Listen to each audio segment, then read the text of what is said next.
Hello दोस्तों, कैसे हो आप सभी। तो गाइज आज लेक्चर नंबर 3 और ये चैप्टर पूरी तरह से क्या हो जाए, खत्म हो जाएगा। आज है हमारा यूनिफॉर्म सर्कुलर मोशन। अरे बहुत सारे टॉपिक देखने हैं, लॉ ऑफ कंजर्वेशन और मोमेंटम भी देखना है, बहुत सारा टॉपिक है, 2-3 टॉपिक और चैप्टर पूरी तरह से खत्म हो जाएगा। और आप भी क्या करो, फटाफट फटाफट जैसी वीडियो आ रहा है वीडियो को शेयर कर दो यार, लाइक कर दो, कॉमेंट कर दो अगर अच्छा लगे तो। गाइज अब चलते हैं uniform circular motion. Uniform circular motion, इसके लिए मैं ओमकार सर को यहाँ बुलाऊंगा। ओमकार सर प्लीज यहाँ आ जाओ, जल्दी यहाँ आ जाओ। ये देखो, ये है आपके ओमकार सर। जैसे मैंने बताया था, ओमकार सर और राहुल सर की एक स्पीड मैंने बताई थी ना अभी आपको, तो ओमकार सर को यहाँ लाइव हमने बुला लिया। अगर मैं ओमकार सर को ऐसा गोल गोल गोल कर सेम स्पीड में ओमकार सर घूम रहे, घूमते रहो ओमकार सर, सेम स्पीड में घूम रहे, पर ज्यादा मत घूमो, चक्कर आ जाएगा। अगर ओमकार सर हमारे सेम स्पीड से घूम रहे, if any object moves with the constant speed, अगर कांस्टेंट स्पीड से मूव हो रहा है along the circumference of a circle, अगर कोई ऑब्जेक्ट सर्कमफरेंस पे सेम स्पीड से मूव हो रहा है, सर्कुलर मोशन परफॉर्म कर रहा है, तो हमारे लिए क्या हो जाएगा, वो uniform circular motion. But Omkar sir बस ऐसे से घूमा, कभी ओमकार सर स्लो घूम रहे, कभी फास्ट घूम रहे, कभी स्लो घूम रहे हैं, कभी फास्ट घूम रहे हैं। तो अगर ऐसा परफॉर्म कर रहे हैं तो हमारे लिए होगा non uniform circular motion. If any object moves with constant velocity along the circumference of circle, okay. अगर कांस्टेंट स्पीड नहीं है तो हो जाएगा नॉन यूनिफॉर्म, पर अगर कांस्टेंट स्पीड है सर्कमफरेंस पे तो मेरे लिए क्या हो जाएगा, यूनिफॉर्म। तो thank you so much Omkar sir, आपने यहाँ लाइव करके दिखा दिया। तो when an object move with the constant speed along the circular path, मतलब अलोंग द सर्कुलर पाथ मतलब सर्कल के सर्कमफरेंस पे, तो उसी को हम बोलेंगे यूनिफॉर्म सर्कुलर मोशन।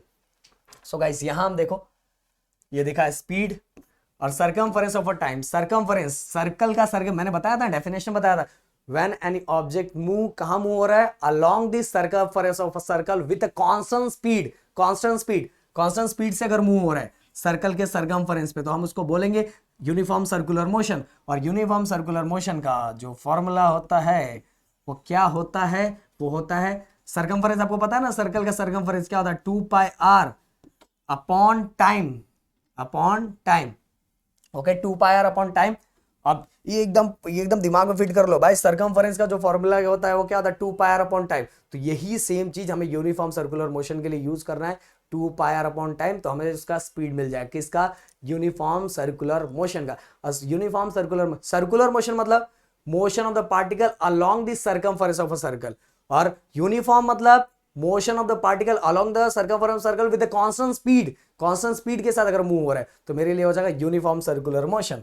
तो गाइस अब बढ़ते हैं Newton's law of motion, Newton's first law of motion.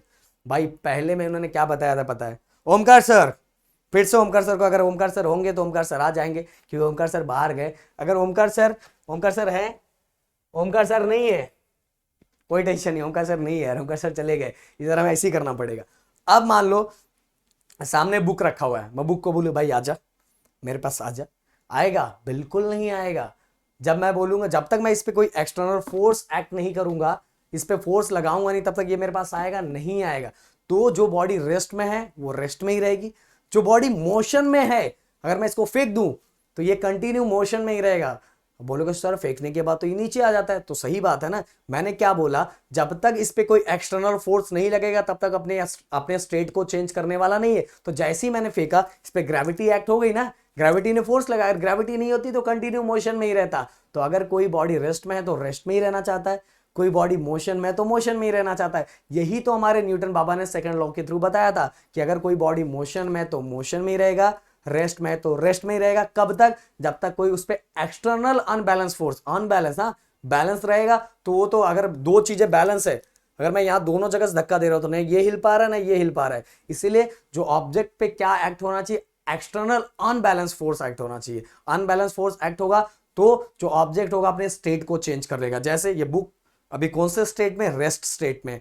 जैसे ही मैंने इस पर फोर्स लगाया, ये आ गया मेरे पास, ये आ गया कि नहीं, जैसे मैंने इसमें फोर्स लगाया इसने अपने स्टेट को चेंज कर दिया, रेस्ट से किसमें आ गया, मोशन में आ गया। सो गाइस यही तो हमारे न्यूटन बाबा ने फर्स्ट लॉ के थ्रू बताया था। क्या बताया था, an object continue to remains at a rest, कैसे रहेगा, रेस्ट में रहेगा, कंटिन्यू रेस्ट में रहेगा, या स्टेट ऑफ यूनिफॉर्म मोशन। कब तक, जब तक unless an external unbalance force, जब तक उस पर एक्ट नहीं करेंगे तब तक वो अपने स्टेट को चेंज करने वाला नहीं है। जैसा है वैसा ही रहेगा, रेस्ट में तो रेस्ट में, मोशन में तो मोशन में। यही बताया था हमारे न्यूटन बाबा ने।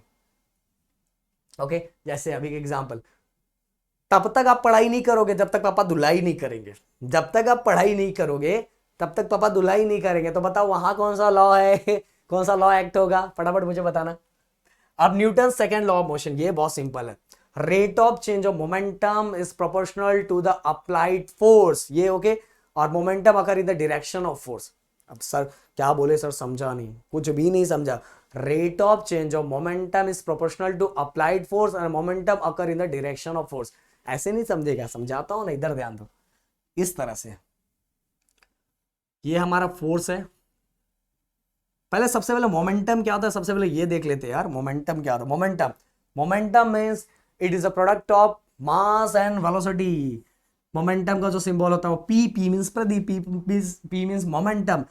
किसी भी ऑब्जेक्ट के अंदर उसका खुद का मास होता है और खुद की वेलोसिटी होती है। अगर हम दोनों को मल्टीप्लाई करेंगे तो जो वैल्यू मिलेगा वो वैल्यू किसका मिलेगा, मोमेंटम का। तो it is a product of mass and velocity. किसका प्रोडक्ट होता है, मास और वेलोसिटी का प्रोडक्ट होता है। It is a product of mass and velocity, किसका प्रोडक्ट होता है, मास और वेलोसिटी का। और इसी को हम बोलते हैं मोमेंटम। क्या बोलते हैं, मोमेंटम। तो guys rate of change of momentum, rate of change of momentum, rate of change of momentum मतलब मोमेंटम, ये देखो मोमेंटम का फॉर्मूला मैंने बता दिया ना, M V P equal to M V.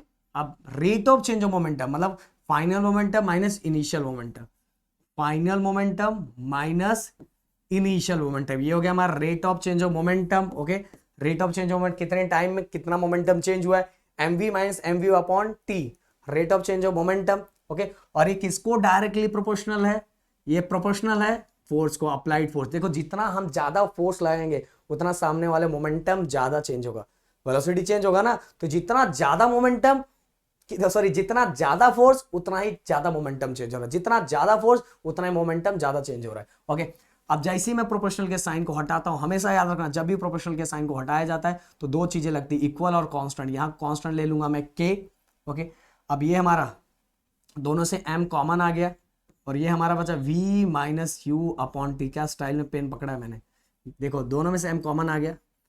अब k की वैल्यू, कांस्टेंट की वैल्यू हमने ले लिया k इक्वल टू 1, k की वैल्यू 1 ले लिया। अब हमारे यहाँ क्या बचा, m v minus U upon T कितना होता है, a होता है, a होता है। ऐसे कैसे सर, अरे बताया था ना, acceleration equal to v minus U upon T होता है, rate of change of velocity, सुना है ना, v minus U final velocity minus initial velocity, और टाइम से डिवाइड करेंगे तो हमें क्या मिलेगा, एक्सेलरेशन। तो v minus U upon T क्या होता है, a, और k की वैल्यू तो हमने कांस्टेंट की वैल्यू यहाँ क्या ले ली, a। तो ये देखो बन गया फॉर्मूला। तो rate of change of momentum, final momentum minus initial momentum. Okay, rate of change of momentum is proportional to applied force. तो जिधर फोर्स लगाएंगे उधर ही तो मोमेंटम अकर होगा ना, उसी साइड मोमेंटम होगा, इसलिए तो यहां लिखा है the rate of change of momentum is proportional to applied force and change of momentum occurs in the direction of force. जिधर हम फोर्स लगाएंगे उधर ही मोमेंटम होगा। सही बात है कि नहीं मेरे दोस्त। अब चलो चलते हैं आगे। न्यूटन, हाँ कुछ इसके कुछ आपको सॉरी फोर्स का यूनिट तो पता ही होगा। तो फोर्स का जो एसआई यूनिट होता है, एसआई यूनिट वो क्या होता है, न्यूटन होता है। क्या होता है, न्यूटन। तो गाइस कभी कभी ना एग्जाम में 1 न्यूटन आता है डिफाइन करने के लिए। सिंपल इस तरह से बोल सकते हैं 1 न्यूटन। क्या न्यूटन किसका यूनिट है, फोर्स का। केजी किसका यूनिट है, आप सभी को पता है, मास का। मीटर पर सेकंड किसका यूनिट है, एक्सेलरेशन का। किसका, एक्सेलरेशन का, एक्सेलरेशन ये मास का। तो 1 न्यूटन ये फोर्स है। देखो इस तरह से याद रखो, 1 newton force apply on 1 kg of body, 1 kg of body, it accelerate 1 metre per second square, it accelerate 1 metre per second square. हो गया, इसका डेफिनेशन कंप्लीट हो गया।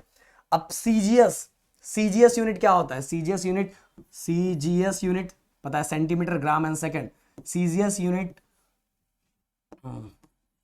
क्या लिखते हैं, सीजीएस यूनिट इसका यूनिट ऑफ फोर्स, यहाँ तो लिखा हुआ है सीजीएस यूनिट ऑफ फोर्स क्या हुआ है, सीजीएस यूनिट ऑफ फोर्स क्या होता है, डाइन। क्या होता है, डाइन वो वाली डाइन नहीं, हाँ डाइन।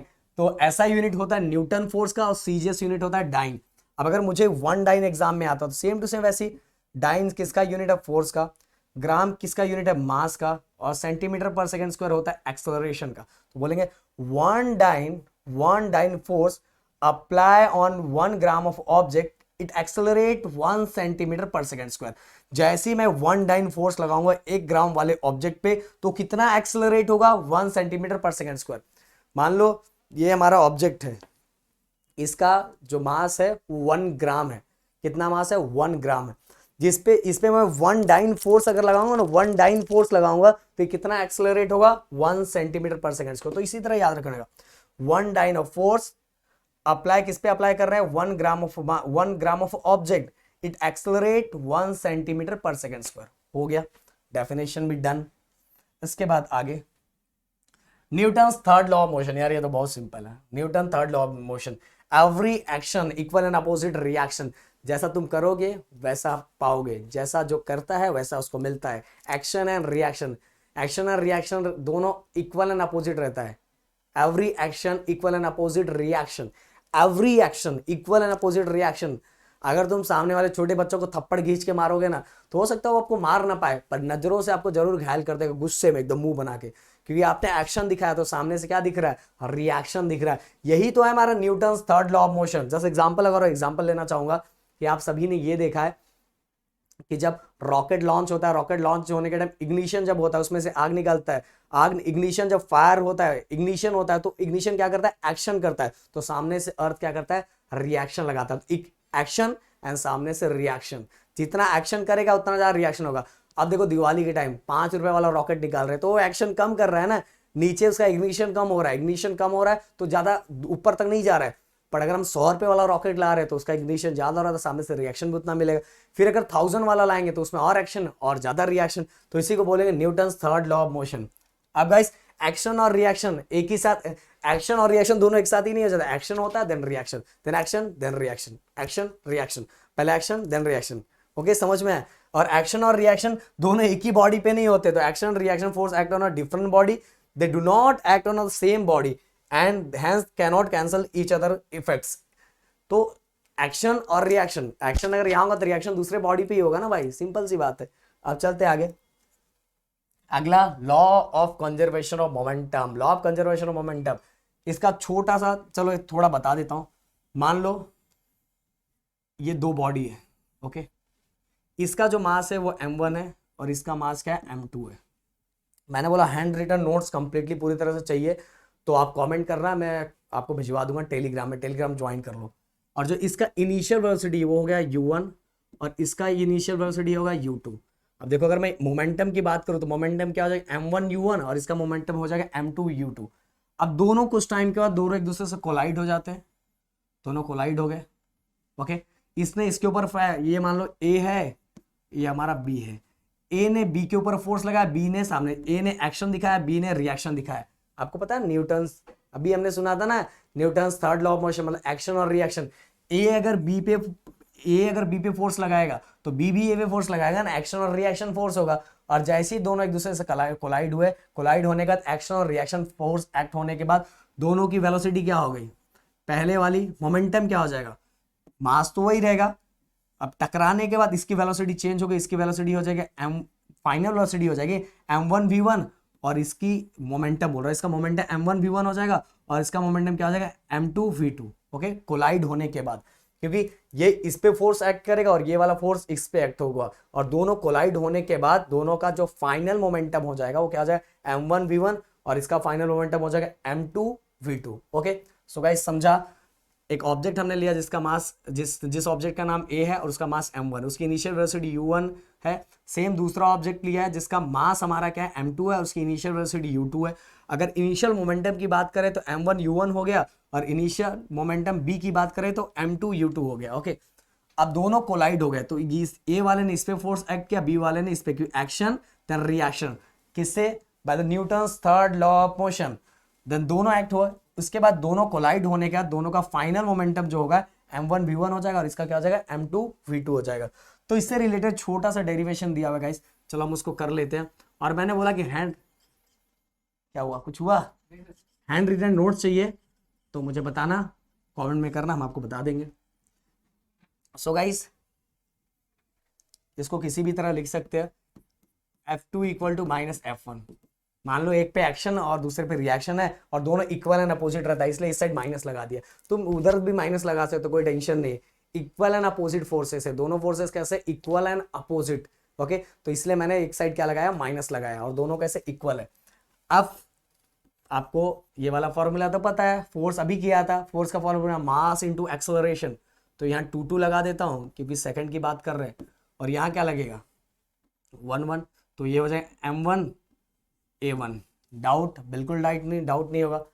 अब गाइस एक्सेलरेशन कैसे कर सकते हो, एक्सेलरेशन का भी हमने देखा था ना, v2 minus u2 upon t। Time तो सेम ही रहता है, टाइम दोनों साइड से कैंसिल हो जाएगा। सेम यहाँ एक्सेलरेशन भी, इसमें भी सेम ही हो जाएगा, क्या हो जाएगा v1 minus u1 upon t, और दोनों साइड से टाइम tt क्या हो गया, कैंसिल हो गया। और यहाँ क्या बचा, tt क्या, m2 v2 minus m2 u2, okay. और यहाँ क्या बचेगा, माइनस m1, देखो अंदर ब्रैकेट मल्टीप्लाई कर रहे हैं, tt दोनों साइड से कैंसिल हो गया गाइस, m2 v2 बीच में minus m2 u2, then minus m1 v1, minus minus क्या हो जाएगा प्लस, माइनस माइनस क्या हो गया प्लस, और ये हो गया, देखो माइनस माइनस दोनों जैसे हमने ओपन किया, ध्यान दो अच्छे से, हमने माइनस m1 v1 लिखा, देन माइनस माइनस प्लस, ये हो गया m1 u1। अब क्या करेंगे गाइस, u1 को एक साइड रखेंगे, v1 को क्या करेंगे एक साइड रखेंगे, तो v1 वाला पार्ट इधर है, इसको इस साइड लाते हैं, तो ये हो जाएगा,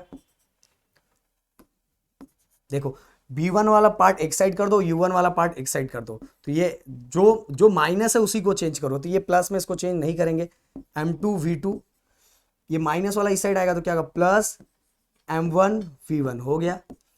फाइनल मोमेंटम वाला पार्ट इस साइड कर दिया, और इस साइड क्या बचा है m1 u1, तो ये वाला पार्ट इस साइड आ जाएगा, तो ये क्या होगा प्लस, देखो ये वाला माइनस वाला इस साइड आएगा, तो ये हो जाएगा m2 u2। अभी क्या हो गया, ये हो गया हमारा final momentum equal to initial momentum. Final momentum initial momentum बहुत सिंपल है गाइस, देखो इक्वल एंड अपोजिट फोर्सेस किसके थ्रू पता चला, Newton's third law of motion.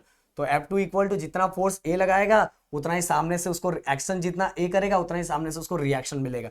Force का फॉर्मूला क्या था, मास इंटू एक्सेलरेशन, 2 क्योंकि मैंने इसको सेकंड लिखा, इधर 2 दे दिया, इधर 1। फिर एक्सेलरेशन का फॉर्मूला क्या होता है, rate of change of velocity, मतलब v u अपॉन t, और 2 भाई टाइम तो दोनों का सेम ही है ना, देन इसलिए 2 हमने लगा, दोनों साइड tt क्या हो गया कैंसल, m2 v2, देन अंदर मल्टीप्लाई किया m2 u, ओके।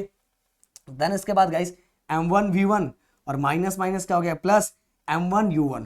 अब क्या करेंगे, v1 वाले को एक साइड, जो माइनस है उसको इस साइड ला दो, v वाले को एक साइड कर दो, एंड u वालों को एक साइड कर दो, मतलब ये हो जाएगा हमारा फाइनल मोमेंटम, क्योंकि m और v है, फाइनल मोमेंटम किसका, दोनों बॉडी का, और ये इनिशियल मोमेंटम। तो final momentum equal to initial momentum, यही इसीलिए तो लिखा law of conservation of momentum, momentum जो स्टार्टिंग में रहेगा वही फाइनल में रहेगा। तो यहाँ कुछ हम पढ़ते हैं, ये देखो सबसे पहले the magnitude of total final momentum, the magnitude total initial momentum, ये देखो देखो इक्वल है ना, magnitude of total final momentum equal to magnitude of total initial momentum. Then guys equal to, जब तक कोई एक्सटर्नल फोर्स एक्ट नहीं होगा, मान लो 2 बॉडी पड़ी हुई, जब तक उस पर कोई एक्सटर्नल फोर्स एक्ट नहीं होगा तब तक उसका मोमेंटम कैसा रहेगा, कांस्टेंट रहेगा ना। अब मान लो कोई भी बॉडी है पड़ी हुई है, जब तक कोई इस पे एक्सटर्नल फोर्स एक्ट नहीं हो रहा तो जैसा है वैसे ही चलेगा। अब मान लो इसको मैंने ऐसा फेंक दिया, इसका जो मोमेंटम रहेगा जब तक इस पे ग्रेविटी एक्ट नहीं होगी तब तक ये चेंज होने वाला है, नहीं चेंज होने वाला। तो यहाँ जो लिखा हुआ है देखो, when no external force acts on the two interacting body, 2 body एक दूसरे से टकरा रही है, अगर उसके ऊपर कोई एक्सटर्नल फोर्स एक्ट नहीं हुआ तो their total momentum remains constant. अगर उसके ऊपर और कोई एक्सटर्नल फोर्स एक्ट नहीं हुआ तो उसका जो मोमेंटम रहेगा वो चेंज होने वाला नहीं है। सही बात है ना यार, अगर किसी बॉडी पे, 2 बॉडी पे कहीं और से बाहर से कोई एक्स्ट्रा फोर्स नहीं आ रहा है तो कुछ होगा क्या, कुछ चेंजेस जैसा है वैसा ही रहेगा। बाहर से कुछ एक्स्ट्रा फोर्स लगेगा तो ही चेंज आएगा ना, तो चेंज बिल्कुल नहीं आएगा। इसके बाद when 2 object collides, the total momentum before collision is equal to total momentum after collision। यही है law of conservation of momentum, total momentum before collision which is equal to total momentum after collision। यही है हमारा law of conservation of momentum, यही हमें proof करना था। when 2 object collide, 2 object एक दूसरे से टकराते हैं तो total momentum before collision is equal to total momentum after collision, यही है हमारा, याद रखो। अब चलते हैं आगे, अगला backward motion of the gun is called its recoil. वो गन देखा ना ये वाला, जब हम ट्रिगर दबाते तो ऐसे पीछे आता, जो ऐसे पीछे आता ना, बैकवर्ड मोशन जो पीछे के साइड आता है ना, उसी को रिकॉइल बोलते हैं। क्या बोलते हैं? रिकॉइल। और अब पीछे आएगा तो ही तो बुलेट आगे जाएगा। Action and reaction, action and reaction. तो पीछे के साइड जो गन आता है, क्योंकि एक्शन होगा तो ही तो रिएक्शन होगा।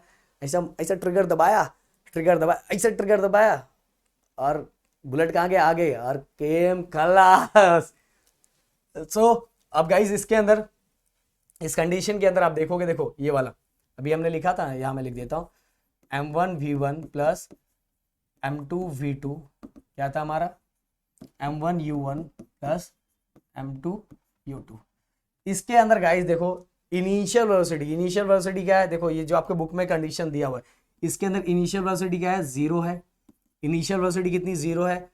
कि जो गन है स्टार्टिंग पोजीशन पे रेस्ट में रहता है ना, किस में रहता है? रेस्ट में। जो बुलेट है उसके अंदर जो बुलेट भी है वो भी किस में रहता है? रेस्ट में रहता है, रेस्ट में रहता है। इसलिए इनिशियल वेलोसिटी क्या है? 0 है। तो m1v1 प्लस m2v2। अब गाइस ये इक्वेशन के थ्रू ना हम v फाइंड कर सकते हैं, v आराम से फाइंड कर सकते हैं। कैसे? v2 भी फाइंड कर सकते हैं, v1 भी फाइंड कर सकते हैं। देखो ये देखो बुलेट बताया ना, बुलेट रेस्ट पोजीशन पे, गन रेस्ट पोजीशन पे, स्टार्टिंग पोजीशन पे। तो इसलिए इनिशियल जो इनिशियल मोमेंटम था वो क्या हो गया? 0 हो गया। क्या हो गया? 0। इनिशियल वेलोसिटी 0 हो गया। अगर एक 0 हो गया तो पूरा का पूरा 0 हो जाएगा ना।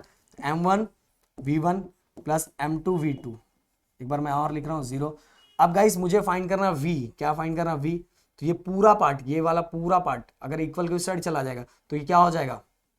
माइनस हो जाएगा ना। ये देखो m2v2, ये पूरा पार्ट, ये प्लस इक्वल के साइड आएगा तो क्या होगा? माइनस m1v1, m1v1 हो गया। अब मुझे v2 निकालना है। क्या निकालना है? v2। तो m2 इसके साथ मल्टीप्लाई हो रहा है, मल्टीप्लाई हो रहा है, तो ये इस साइड आएगा तो डिवाइड हो जाएगा। तो क्या हो जाएगा? m1, m2 नीचे आ गया, m2 दिख रहा है, m2 और इंटू v1। तो इस तरह से हम क्या निकाल सकते हैं? v2 निकाल सकते हैं। चलो मैं एक बार और बताता हूँ आपको, यहाँ एक बार और दिखा देता हूँ। m1v1 plus m2v2 equal 0। Okay, मुझे v2 फाइंड करना है। क्या फाइंड करना? v2। तो v2 फाइंड करना है, इसलिए मैं उसको दूसरे साइड लेके जाऊंगा। तो ये हो जाएगा माइनस m1v1। ओके, अब ये दोनों मल्टीप्लाई हो रहा है, मुझे तो v2 निकालना है। तो m2 इक्वल की साइड आएगा तो क्या हो जाएगा? डिवाइड हो जाएगा m1 upon m2 into v1। तो ये हो गया हमारा v2 की वैल्यू। और इसी तरह से हम v1 की वैल्यू फाइंड कर सकते हैं। तो गाइस यहाँ पूरी तरह से आपका लेक्चर नंबर 3 में पूरी तरह से चैप्टर क्या हो रहा है? कंप्लीट हो रहा है। और गाइस वीडियो पसंद है, वीडियो को शेयर एंड अपना सपोर्ट एंड प्यार बनाए रखना। Thank you so much guys and जय हिंद दोस्तों।